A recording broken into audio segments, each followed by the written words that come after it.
موضوع انشا: قدر معلم‌های خود را بدانیم. به نام خدا. من قدر معلم خود را می‌دانم و معلم انشا و مدیر و ناظم خود را دوست می‌دارم. امیدواریم که آنها در این مسیر سخت باز هم به ما یاری برسانند و ما را کمک کنند که دیگر سختی نکشیم. وایسا ببینم کدام مسیر سخت، کدام سختی؟ خب مرده که بیشرفن 1000 تومن دادم دم چلنگ خریدم فقط شما رو باعث سیاه و کبود بکنم. سخت؟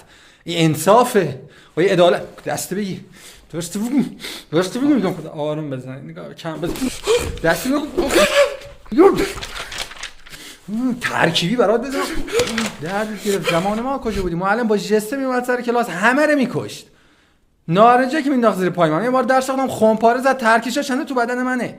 مین کار میذاشتن کف زمین. ما سینه خیز بودیم تو کل کلاس. سالی 7 8 تا کشته میدادیم. این انصافه. آقا واقعا شما راست بگید، ما داریم ناشکری میکنیم. اگه میخوایم بیشتر بزنیم زر دیگه. حالا ما چی گفتیم؟ جنگ بود. اما چقدر ساده لوحی تو. برو